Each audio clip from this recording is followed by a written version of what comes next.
In recent months, there have been multiple cases in China where high-ranking bank executives have been murdered. In this content, I'd like to first introduce what types of incidents have occurred, then explore the motives behind these actions, and finally discuss the reactions of Chinese citizens, particularly the public discourse and online commentary on these events. Through this discussion, I hope to shed light on the social atmosphere in China, which is quite different from that in Japan. Let's start right away with the first incident. On August 15 of this year, there was an incident that took place in the city of Qinhuangdao, located in Hebei province. Qinhuangdao is a relatively well-known place, even in Japan, although I would assume very few foreigners live there. It may be known, but many people probably don't have a clear image of what kind of place it is. To put it simply, Qinhuangdao is a typical regional city in China. However, even as a regional city, it is fairly large in scale and has a relatively active economy. As you can see in the center of Qinhuangdao, there are large shopping malls, and development is reasonably advanced, indicating there is a notable flow of money within the city. In this city, there is a bank known as Qinhuangdao Bank. According to Chinese reports, this bank's asset size exceeds 230 billion yuan, or roughly 5 trillion yen, when converted to Japanese currency. This is not an exceptionally large bank, but it's highly important to the local community, as it has personnel exchanges with the financial supervisory departments of the local government. For comparison, Japan's MUF Bank has assets exceeding 40 trillion yen, so Qinhuangdao Bank's scale is approximately 1/8 of that.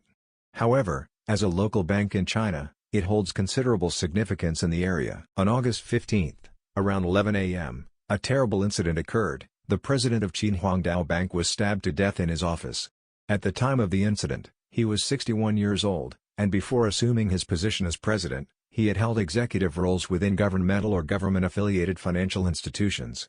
About 10 years ago, he became the president of Qinhuangdao Bank. During the incident, around 11 a.m. on August 15, he was fatally stabbed in his office. Shortly after, the police detained the assailant, who reportedly turned himself in voluntarily. This individual was a former branch manager at Qinhuangdao Bank and was 54 years old at the time of the incident. Reports indicate that there may have been an internal dispute at the bank, and later information about the motive suggested that the assailant was dismissed just before reaching retirement. At 55 years old, he would have reached retirement age, and with his sudden dismissal at age 54, he likely faced impacts on his retirement benefits and pension.